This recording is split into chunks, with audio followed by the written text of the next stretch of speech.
Atentos saludos amigos de Voces Milano, les saluda el doctor Ludwig Álvarez Rengifo, abogado economista, transmitiendo desde Quito, Ecuador, en vivo.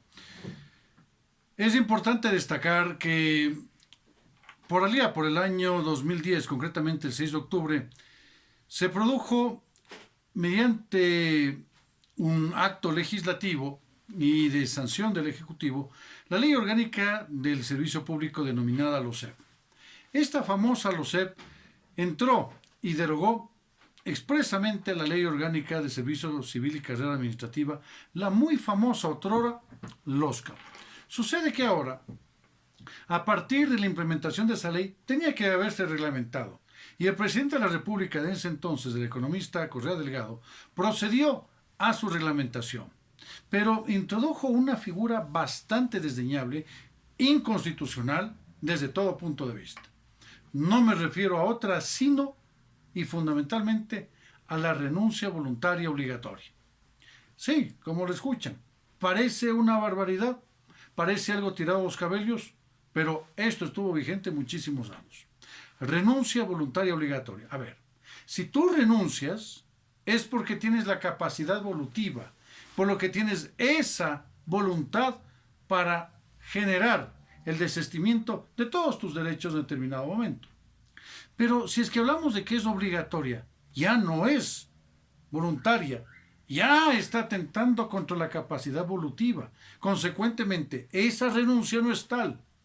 Entonces, ¿por qué? Porque está siendo obligada. Y adicionalmente, cuando se generaban las resoluciones de desvinculación de los servidores públicos de decenas de miles en todo el país, en el sector de salud, en los GAD municipales, en los provinciales, en las superintendencias, en todas las instituciones del poder público, sucede entonces que automáticamente viene a operar otro tipo de circunstancia, la compra-venta de renuncia voluntaria obligatoria. Compra, pero si yo no estoy vendiendo nada, ¿tú cómo me vas a comprar algo que yo no vendo?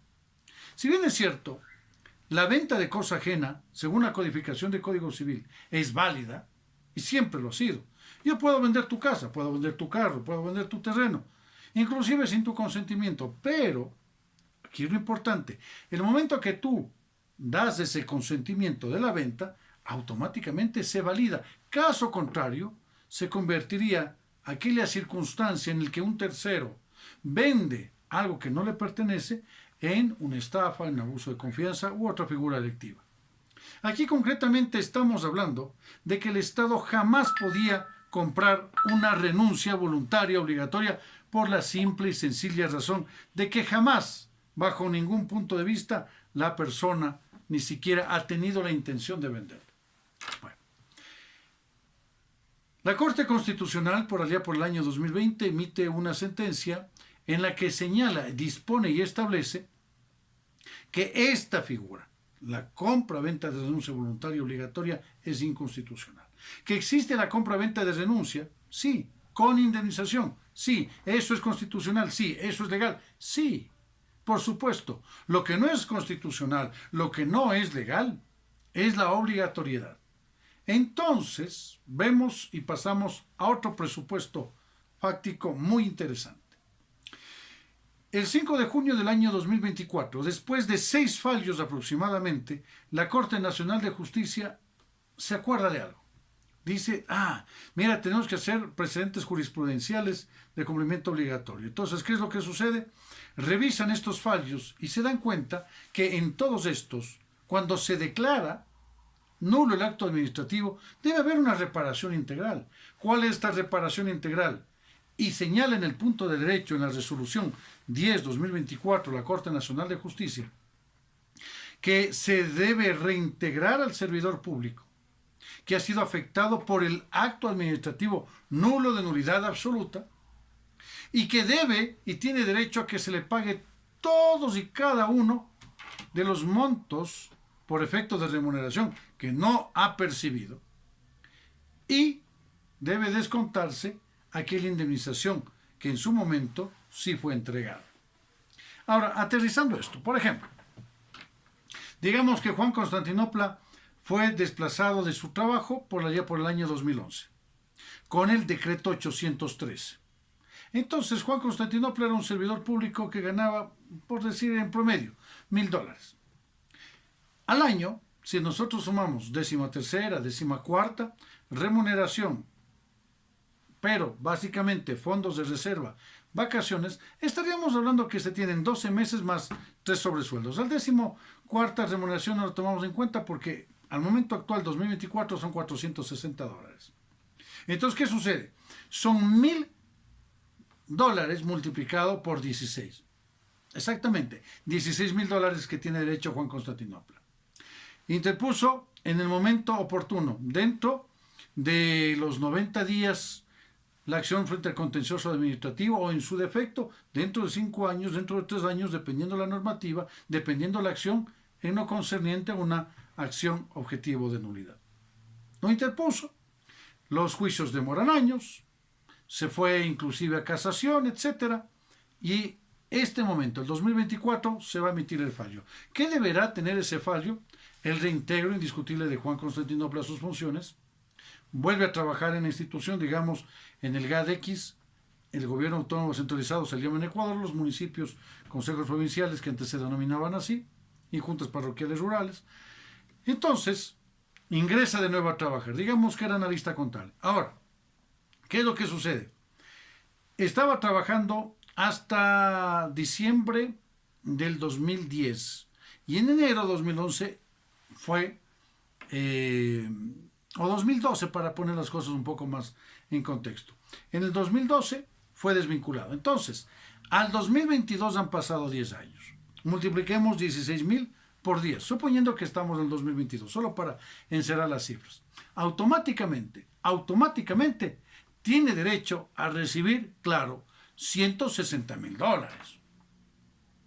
Pero, como Juan Constantinopla estuvo, por decirles algo, 6 años, entonces recibió una indemnización y se multiplica 5 veces 350, que era la remuneración mensual unificada del trabajador privado en Ecuador, cortado el 31 de diciembre del año 2015. Esto quiere decir que tiene, ¿no es cierto?, los $350 multiplicado por 5, estamos hablando de $1,750. Y por 6, más o menos, supera los $6,000, ¿no es cierto?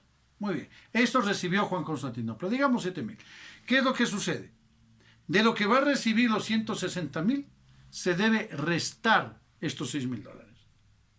O 7,000. Por lo tanto, recibirá 143,000 que el Estado ecuatoriano debe cancelar, debe pagar. Ahora, la pregunta es, el Estado no tiene dinero, el Estado no tiene plata, y ahora, ¿cómo va a cubrir esas necesidades? Bueno, finanzas, verá cómo. Lo importante es que eso es lo que dice la norma.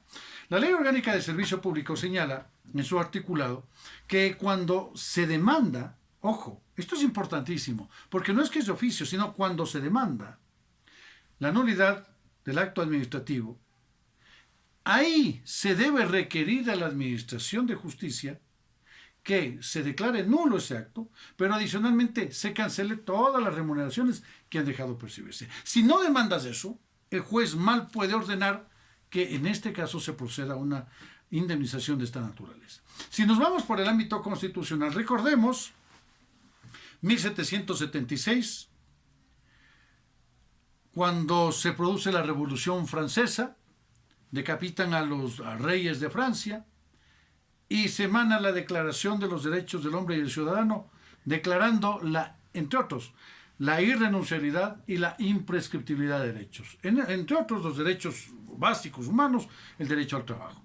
Entonces, si el derecho al trabajo es imprescriptible, porque la Declaración de los Derechos del Hombre y del Ciudadano es la pauta fundamental para que tengamos posteriormente organizaciones internacionales como la Organización de Naciones Unidas, la ONU, como la Organización de Estados Americanos, OEA, etc. Entonces, estos recogen esos principios básicos y hablan de la imprescriptibilidad de los derechos. Oye, pero a mí me desplazaron en el 2011, sí. Ahora estamos en 2024, sí. ¿Puedo demandar? Sí. ¿Por qué? Porque el artículo 326, numeral segundo tercero de la Constitución de la República de Ecuador ordena que los derechos laborales son intangibles. Esto quiere decir que no pueden ser topados, no pueden ser pauperizados, no pueden ser soslayados, no pueden ser inobservados, no pueden ser desconocidos, no pueden ser reducidos, no pueden ser sino observados y de cumplimiento obligatorio. Por lo tanto, si existe irrenunciabilidad de derechos y existe intangibilidad de los mismos, los derechos laborales del servidor público indiscutiblemente que son intocables y no puede ni siquiera toparlos la prescripción. O sea que estamos hablando de que tu bisnieto podría demandar algo en lo concerniente a tus derechos laborales. La respuesta es sí. Por supuesto que sí puede hacerlo. Queridos amigos de Voces Milano, esta resolución jurisprudencial de Corte Nacional de Justicia, antes se denominaba Corte Suprema, lo único que hace es expresar la verdad.